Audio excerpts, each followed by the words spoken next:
अब हम धन्य हो गए हैं कि घर से निकलकर अभिभावक भी बाहर सड़कों पर आ गए हैं और ऐसी कड़ाके की ठंड में अभिभावक धरने को समर्थन देने यहाँ रात को रुकने आए हैं। अब आप देख सकते हो और मैं उन युवाओं को, मैं उन अभिभावकों को ये कहना चाहता हूँ जो ये वीडियो देखेंगे, जो ये वीडियो देख रहे हैं, कि आप लोग भी अब कल देहरादून में आप अपने कमरे से बाहर निकले, अपने घर से बाहर निकले, क्योंकि इस तानाशाही जो सरकार है उसके खिलाफ लड़ाई लड़ने के लिए, उसके खिलाफ जंग लड़ने के लिए हमको बाहर आना पड़ेगा। क्योंकि आपने देखा होगा, आप आज बड़ी संख्या में आए थे और उसके बाद आप देख सकते हैं कि बड़ी संख्या में आने के बाद सरकार इतनी गहरी निंद्रा में है, सरकार इतनी गहरी निंद्रा में है कि आज बात नहीं सुनी गई। और बात क्या है, हमने कोई कोहिनूर नहीं मांगा है सरकार से, हमने कोई सरकार की संपत्ति नहीं मांगी है। यहाँ का युवा चाहता कि एक पारदर्शी सिस्टम लागू हो, उस पारदर्शी सिस्टम से हमारे इन युवाओं की परीक्षाएं संपन्न हो, वो हमारी डिमांड थी। और हम तो धन्य हो गए कि अभिभावक खुद घर से निकलकर ऐसी कड़ाके की ठंड में आंदोलन को समर्थन देने और रात को धरने में आने के लिए सभी का स्वागत। तो मैं आपको मिलवाता हूँ, हमारे बीच में हमारी जो आंटी जी है, मैं उनको प्रणाम करता हूँ। और आंटी, क्या संदेश देना चाहोगे आप तमाम युवाओं के लिए, तमाम अभिभावक जो घर पे बैठे हैं? जी, बहुत लंबे टाइम से प्रॉब्लम चल रही है, कभी कुछ होता है कभी कुछ होता है, बच्चे बहुत डिस्टर्ब होते हैं। और जब बच्चे डिस्टर्ब होते हैं, हमारे घर का माहौल, हम सब बहुत परेशान होते हैं। बच्चे डिप्रेशन में, आप इस चीज़ को समझें। बार बार पता चलता है फिर कुछ लीक हो गया, बार बार पता चलता है कुछ ऐसा हो गया, तो बच्चे बहुत परेशान हैं। आप समझे, पेरेंट्स बहुत ज़्यादा परेशान हैं। हम लोग इन्हीं पे सारी उम्मीदें रखते हैं, सरकार पे उम्मीदें रखते हैं, और वो चीज़ें जब गलत निकलती हैं, सिस्टम में सब लोग ऐसे बार बार पकड़े जा रहे हैं, लोग बार बार ये चीज़ें हो रही है, आउट हो रहे, लीक हो रहे हैं, तो हम सब ये सुन के बहुत परेशान हैं। घर का माहौल बड़ा अजीब है। इस वक्त हमें पता चला, हम अभी घर से निकले फिर कि देख के आते हैं ये सब क्या हो रहा है, क्या कर सकते हैं, कुछ समझ में नहीं आता है। पूरा हर जगह यही सुनने को मिल रहा है, बहुत परेशानी में हूँ। देखिए आंटी जी, आपको लगता था कि पहले आपके बच्चे हर बार 1 नंबर से, 2 नंबर से, आधे नंबर से उनका सिलेक्शन रुक रहा है? बिल्कुल। पर आप अपने बच्चों को पहले नालायक समझते होंगे, पर जब अब पता लगा कि वो कारण क्या था कि आधे नंबर, 1 नंबर से हर बार बच्चे रुक रहे, कि सरकारें तो पेपर बेचने में लगी है, यहाँ के आयोग पेपर बेचने में लगे हैं, तो आप क्या कहना चाहोगे इस बारे में? लास्ट ईयर भी मेरी बेटी समीक्षा अधिकारी में सिलेक्ट हुई थी, उसके साथ फिर एक प्रॉब्लम हुई थी। अब कैसे करूँ, बच्चे की माँ हूँ, मुझे हर तरफ से रोका गया। अभी भी वो सोच रही होगी कि मेरे साथ कहीं प्रॉब्लम ना हो जाए। तो हम सब बंधे हुए हैं, आप हमारी प्रॉब्लम समझें। हम और जगह से भी बंधे हुए हैं कि हम सामने नहीं आ पा रहे हैं, हम प्रॉब्लम में तो हैं ही। देखिए, बहुत बहुत धन्यवाद आपका।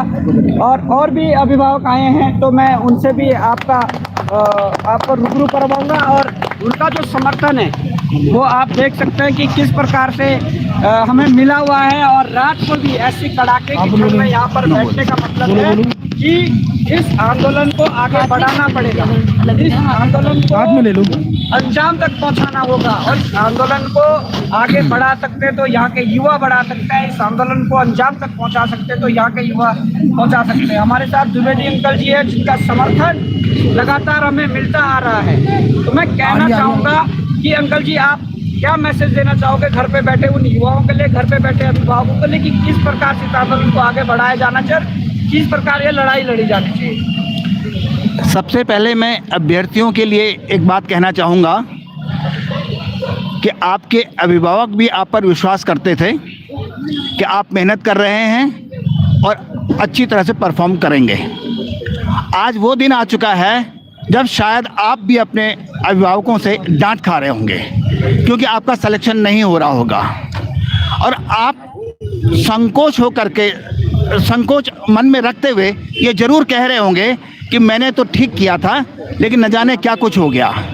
अखबारों के, अदर मीडिया के माध्यम से भी आपके पेरेंट्स इस बात को समझ रहे होंगे कि सरकार द्वारा तैयार की गई एजेंसीज, जिन्हें स्वच्छ तरीके से परीक्षाएं लेनी थी और उनके परीक्षा परिणाम घोषित करने थे, वे सब अपने जिम्मेदारियों में फेल हो गए हैं। बच्चों, इस सब कुछ के बावजूद आप अपने कमरों में बैठे हैं।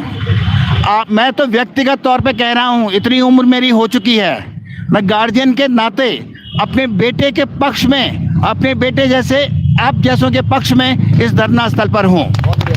रात भर रहूँगा, जब तक आंदोलन रहेगा तब तक यहाँ रहूँगा। लेकिन आप लोग अपना मौका छोड़ रहे हैं। आपका सौभाग्य है कि आपको एक नेतृत्व मिला है। उत्तराखंड बेरोजगार संगठन जो इतने दिनों से बहुत अच्छे तरीके से काम कर रहा है, जो इन्वेस्टिगेटिंग एजेंसीज को काम करना चाहिए था, वो बॉबी पवार के नेतृत्व में बेरोजगार संगठन काम कर रहा है और आप कमरों में बैठे हुए हैं। आप अपना मौका गंवा रहे हैं। एक मौका है, बहुत अच्छे अंजाम तक ये आंदोलन पहुंचने वाला है। आप पछताएंगे कि आप उसके भागीदार नहीं बन पाए। आप अपने साथ में चूड़ी पहनो हाथ में। आप अपने कमरों से निकलिए, थोड़ी थोड़ी देर के लिए आंदोलन स्तर पर जरूर आइए। हजारों छात्र यहाँ पर मौजूद हैं, लेकिन कमरों में कैद हैं। क्यों डरते हैं आप खुद आइए, अपने पेरेंट्स को भी जरूर कहिए कि डर किसी बात का नहीं है। उत्तराखंड बदल रहा है, एक नया संगठन खड़ा हो गया है, उन्हें अपनी जान की फिक्र नहीं है और आप सिर्फ यहाँ पर आने में डर रहे हैं। उस व्यक्ति का सोचिए जिसके ऊपर धमकियां हैं। अगर आप अपने पेरेंट्स से चाहेंगे कि आप बॉबी पवार जैसा काम करें, वो आपको तुरंत मना कर देंगे, नहीं बेटा ये रिस्क नहीं लेना। लेकिन एक व्यक्ति अपनी ज़िंदगी से ये रिस्क ले रहा है और उसके धरना स्थल पर, उसके सत्याग्रह स्थल तक आप नहीं आ पा रहे हैं। कृपया करके जरूर आएं। आपका सौभाग्य होगा कि आप इस सत्याग्रह के भागीदार होंगे। वे गार्जियन भी भाग्यशाली होंगे जो कम से कम कुछ क्षण के लिए यहाँ पर मौजूद होंगे। जरूर आइएगा। मेरा उन सभी अभिभावकों को प्रणाम, बच्चों को आशीर्वाद। जैसे आपके यहाँ आने से हम सबको मनोबल भी मिला है और सबका चेहरा हम आपको दिखाना चाहेंगे एक बार कि देखिए सब लोग इस समय, अरे जो नहीं है साथ में चूड़ी पहनो हाथ में, जो नहीं है साथ में चूड़ी पहनो हाथ में। छात्र जिंदाबाद, एकता जिंदाबाद, जिंदाबाद जिंदाबाद, मातृशक्ति जिंदाबाद, जिंदाबाद जिंदाबाद, मातृशक्ति जिंदाबाद, जिंदाबाद जिंदाबाद, बॉबी भाई जिंदाबाद। मैं कहना चाहूँगा हमारे बीच हम भाई तुम संघर्ष करो। हमारे बीच पिथौरागढ़ से हमारी बहन हमारे बीच पहुंची है। आप देखिए सीमांत जिले से यहाँ पर हमारी बहन पहुंची है। आप क्या मैसेज देना चाहोगे यहाँ के युवाओं को और यहाँ के अभिभावकों को कल के लिए यहाँ पर आने के लिए क्या मैसेज देना चाहोगे? सर मैं जहाँ से आई हूँ वहाँ से बसेस और ये सारी जो सुविधाएं हैं वो नहीं हैं। तो अब आप मेरा एग्जांपल लीजिए कि अगर मैं उस सीमांत ज़िले से आ सकती हूँ तो आप जो देहरादून में बैठे, देहरादून की लाइब्रेरियों में या कम से कम 100 से ज़्यादा लाइब्रेरी है, घुसे पड़े में ये सोच के कि 23 तारीख को एग्ज़ाम होगा या हमारा कोई भी एग्ज़ाम जो है वो पारदर्शिता के साथ होगा और हम लोग अपना रिजल्ट लेके ऑफिसर्स बनेंगे अच्छे। पर मैं आपको बोल देती हूँ कि ये आपकी बहुत बड़ी गलतफहमी है, क्योंकि जब तक इस भ्रष्टाचार का उन्मूलन नहीं होगा हमारा भला कभी नहीं होने वाला, ना इस प्रदेश का भला होने वाला है। तो हमारा जो ये सत्याग्रह जो बॉबी भैया है उनके नेतृत्व में जो भी शुरू हुआ है आज सुबह से, और इन्होंने पूरी कसम खा ली और हमने इनके साथ पूरी कसम खा ली है कि हम यहाँ से नहीं हिलने वाले हैं।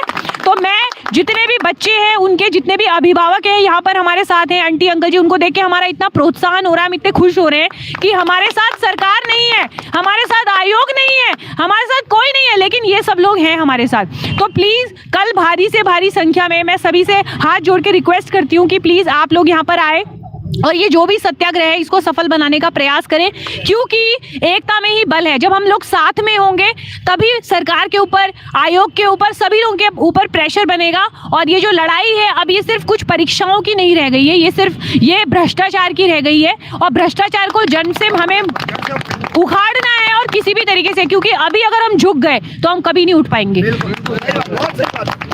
एक जिस प्रकार से आप देख रहे होंगे और हमारे बीच में हमारी आंटी जी हैं और ये अपने बेटी के साथ यहाँ पहुँची है, तो देख सकते हैं कि अभिभावक समर्थन में उतर चुके हैं। तो और जो अभिभावक है वो कब समर्थन में उतरेंगे और जो संगठन है वो कब समर्थन में उतरेंगे? ये वर्तमान की लड़ाई के साथ साथ भविष्य की लड़ाई भी है, ये आने वाले पीढ़ी के लिए भी लड़ाई है। तो इस लड़ाई को लड़ने के लिए, इस लड़ाई को मजबूत करने के लिए हम सबको आगे आना होगा। तो आंटी जी, आप क्या संदेश देना चाहेंगे?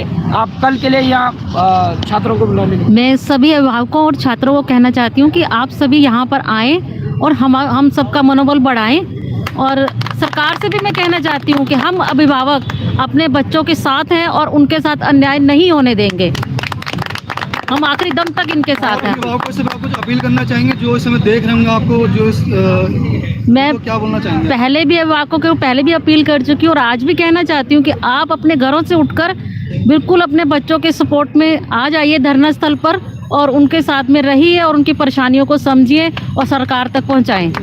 धन्यवाद। मातृशक्ति जिंदाबाद, जिंदाबाद जिंदाबाद, मातृशक्ति जिंदाबाद, जिंदाबाद जिंदाबाद। बॉबी भाई तुम संघर्ष करो, हम तुम्हारे साथ हैं। बॉबी भाई तुम संघर्ष करो, हम तुम्हारे साथ हैं। जैसा कि आप देख पा रहे होंगे कि किस प्रकार से यहाँ पर जो आंदोलन ये शुरुआत हो चुकी है और मुझे लगता है कि इस आंदोलन को अब अंजाम तक पहुँचाने के लिए हम सबको एकमुठ होकर लड़ाई लड़नी पड़ेगी।